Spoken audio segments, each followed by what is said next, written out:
And then it's 5 to 1 about Abel Tasman, who is being backed. Then we have 6 to 1 about Warm Hearted. Miss You Pete being nibbled at as well. 6 to 1 out to 7. 6 is 13 to 2. At 10s, both Baston Hill and Kalaki's Tail. And Windsor Lot with Presence Process 33 to 1. So, top weight, Abel Tasman on the way to the start. Has only ever won one race, this gelding. But that was this season. And could it be that, they stepped him up in trip and that just didn't quite work out, and this is more in keeping with where he should be? Well, it's quite a bit shorter than he's been running over. 9 furlongs at Newbury. It's a slightly odd start. They don't use it very much. And it may be that that'll benefit him. But he is, as you say, he's only won the one race, and there are unexposed horses in against him. But the fact, you look at the market and it suggests a race where people can't really decide what should be favourite here when you're betting 9 to 2, 5 to 1, 5 to 1, and there's 6 horses within 3.5 points. It's that sort of a race. I thought it was a pretty unappealing end to the card at Newbury. Okay, but there are a couple who could improve. I mean, Hell of a Queen and Warm Hearted, not only are they 3-year-olds, but they're both taking a step up in trip. Warm Hearted's tried it before and ran respectably. What's the story on Hell of a Queen? Well, raced at 5 furlongs last season for Bill Turner, and then stepped up to 7.5 at Force Last, and that was a significant improvement on those 2 runs at 2. It's not especially strong form, I don't think, but she does have potential, and the handicappers treated it as not being especially strong form, so that certainly gives her a chance if she can improve at this slightly longer trip. And that the dam was related to hurdlers, so there is encouragement there that Hell of a Queen actually could just come alive over in excess of a mile. Yeah, it's possible rather than anything stronger than that, I think, but certainly possible. Otherwise, I mean, I think I can definitely see the angle Abel Tasman, who's been running in better races than this and running well enough. I mean, he was up against 2 strong, informed gallopers at Doncaster last time. Yes. So that's sort of the angle with him. But he is essentially a horse who's on his mark in the handicap. But that might be good enough. Yeah. If you're in form and you get the rub of the green, then run your race. Yeah. Who do you prefer out of Hell of a Queen and Warm Hearted? I think I prefer Warm Hearted because I think her form has got a little bit more substance to it. Offset by the potential improvement angle for Hell of a Queen. Yeah, I suppose. I think that's it. I think one or other of them will probably win it, but it's not a race I'd got a strong view on. I think it's a tricky little puzzle. Yeah. Actually, I mean, Bristol Missile and Abel Tasman are almost identical horses, aren't they? Really. Yeah. Profile, form, grade, win ratio, just about everything. They're the same. So, whether you go to the proven horses in the grade like Abel Tasman and Bristol Missile are in form, or the improvers, Hell of a Queen, 3-year-olds and Warm Hearted. Let's find out. So it'll be described for us by John. Thanks, John. All the best, Alex. See you tomorrow. Last one in, Hell of a Queen. On the outside, still 10, and they're off and racing.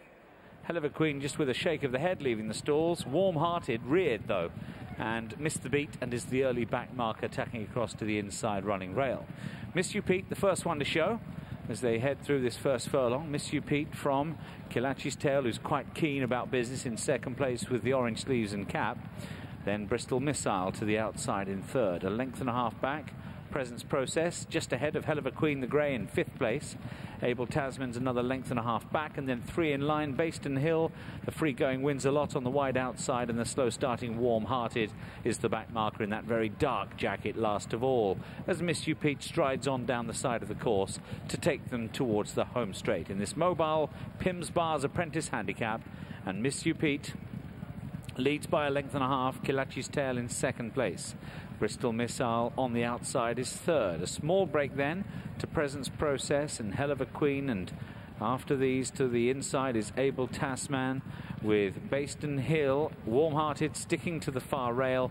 Out wider is Wins a Lot and Poppy Bridgewater last, but no signs of any panic as they come now with 3.5 furlongs left to run. They bunch up a little bit in behind Miss You Pete, the leader. Warm-Hearted has gone for a brave run up the rail, but being really pushed along. Kilachi's Tail is on the outside with Bristol Missile next and Able Tasman staying on. They're then followed through by Hell of a Queen to the wide outside, followed by Presence Process, and then comes Baston Hill, and now well beaten is Wins a Lot, not finding much at all. They race then to the closing stages. Miss You Pete trying to fend them all off at the furlong marker. Able Tasman pushing hard. Bristol Missile and then Baston Hill. Nothing coming from Hell of a Queen at all as they race close home. Miss You Pete challenged by Able Tasman. Miss You Pete, Able Tasman inching alongside. Miss You Pete from Able Tasman. Behind those in third raced Bristol Missile. Looks like Miss You Pete has held on, although it's a photo. I think he's held on, personally. I tell you what, yeah, he has. Here is the result of the photo finish for first place. First, number 9, Miss You Pete. Yeah, Judge Guy Lewis not hanging around. He wants to get home. Miss You Pete, 6 to 1. I tell you what, Dara Keenan didn't miss him. Whew. Gave him a few lashes, didn't he? Yeah, I think we might need to count here. Ooh, 2. Jeez. Oh, I mean, he's a young lad, but that's high. Yeah, height is going to be an issue. Oh dear, dear, dear. That's 5. Yeah, he's and he's a long way up in at 6. Going to be more. Well, number, height, not giving time to respond. I think there's a holiday there. Probably made the difference though, with Miss You Pete, who was actually up until that point, he's been given a real enterprising ride, hasn't he? Well, he has, and rather spoilt by the ride, really. But it was a good ride. Apart from that, yeah. Listen, he's a young lad. They'll have a word. Hopefully, he'll refine that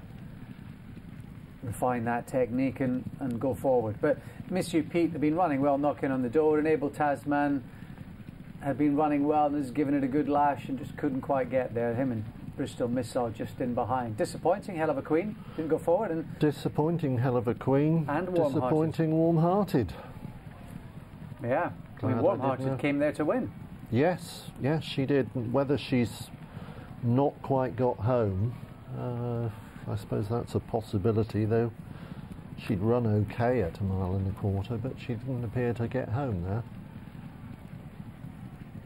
And every chance, I think, for Bristol Missile, who couldn't quite go forward like Able Tasman. Just lacked the speed. You can see why they were stepping him up to 12 furlongs, can't you? Yes. Completely understand. Maybe one of those it's not going to be strong form. No. It's Kempton 11 furlong races. Hamilton have got those.